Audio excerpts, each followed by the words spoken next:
اس بات کہنے کی وجہ سے یہ سزائیں دی جا رہی ہیں جب آپ کو اندازہ ہوا کہ حضرت شیخ کے ایک جملے سے وہ ایک حق تھا.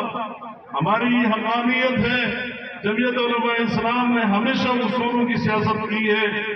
جب بھی کوئی غلط کام کرتا ہے تو ہم اس کے خلاف آواز اٹھاتے ہیں، اور اگر وہ ملک اور قوم اور اسلام کے سربلندی کے لیے کوئی اچھا کام کرتا ہے تو ہم اس کی تعریف کرتے ہیں. تو حضرت شیخ الحدیث رحمہ اللہ نے ایک بات کی اور اس کے بعد بدبختوں نے جو مہم چلائی اور اس کے نتیجے میں آج حضرت شیخ کو ہم سے چھینا گیا. آپ نے غیرت کا کیا مظاہرہ کیا؟ اگر کوئی میرے نام سے کسی کو کوئی مارتا ہے تو کم سے کم اتنی غیرت تو مجھے آئے گی نا کہ میں بھی میدان میں کھڑا ہو کے یہ پوچھوں کہ یہ تو میرا مہمان تھا. تو میں یہ سوال بہرحال اب ہر فرد کا بنتا جا رہا ہے. یہ ہم کب تک دیکھتے رہیں گے؟ اور میں یہاں پر یہ بھی کہوں گا کہ میرے قائد مرحوم مفتی اعظم پاکستان حضرت مولانا مفتی محمود صاحب رحمہ اللہ کا قول ہے کہ جس قاتل کا مقتول نہ ملے اس قاتل کی قاتل حکومت وقت ہوا کرتی ہے.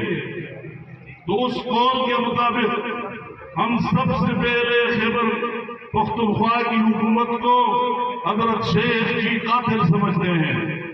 جب تک وہ قاتلوں کو میدان میں لا کر اصل قاتلوں کو اور ان کے منصوبہ سازوں کو وہ میدان میں لا کر ہمیں مطمئن نہیں کرتی صوبائی حکومت کہ یہ ان کے قاتل ہیں اور یہ منصوبہ ساز ہیں تو پھر سوچا جا سکتا ہے.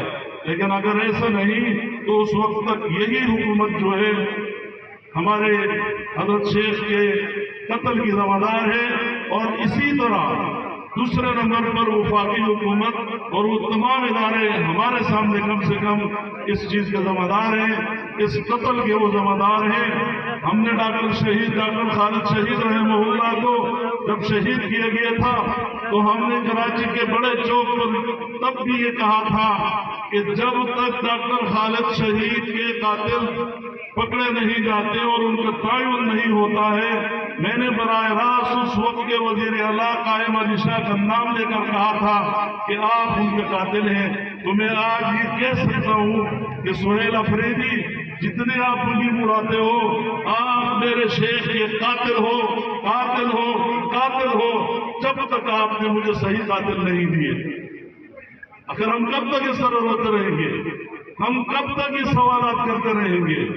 ریاست کی ذمہ داری ہے کہ جب ہم پرامن ہیں اور ہمارے ہزاروں علماء نے قائد ملت اسلامیہ مولانا فضل الرحمان کی نگرانی میں پشاور میں 25,000 علماء نے اعلان کیا تھا کہ ہم پاکستان میں مسلح جدوجہد کے خلاف ہیں. 10,000 علماء نے مولانا فضل الرحمان کی قیادت میں کوئٹہ میں اعلان کیا تھا کہ ہم پاکستان میں مسلح جدوجہد کے خلاف ہیں. اور پھر لاہور میں 2 اجتماعات ہوئے تھے، ایک ہمارے مذہبی فکر کے جید علماء کرام کا اور دوسرا تمام مکاتب فکر کے علماء کرام کا.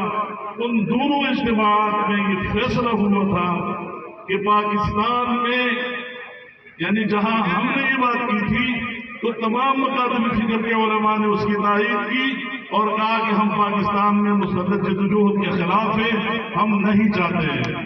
تو آج بھی اگر کوئی حضرت شیخ کے قتل کی ذمہ داری قبول کرتا ہے اور وہ کہتا ہے کہ میں مسلمان ہوں، تو میں کہتا ہوں کہ تم یہودیوں کی اولاد ہو. اگر تم یہ سمجھتے ہو اور یہ تحریر جاری کرتے ہو کہ ہم ذمہ دار ہیں، بے شرم و خدا کا خوف کرو.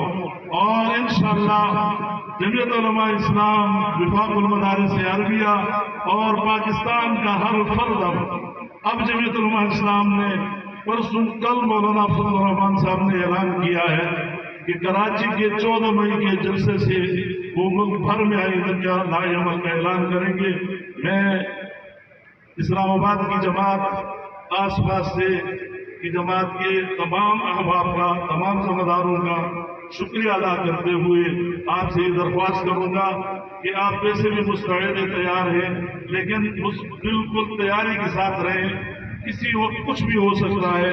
ہم انشاءاللہ تعالی ہر حد تک اب جانے کے لیے تیار ہیں۔ ہم کب تک پیچھے رہے، کب تک ہم روتے رہے، کب تک ہم لاشیں اٹھاتے رہے۔ میں انہی الفاظ پر اجازت چاہتا ہوں۔ وآخر دعوانا ان الحمد للہ رب العالمین۔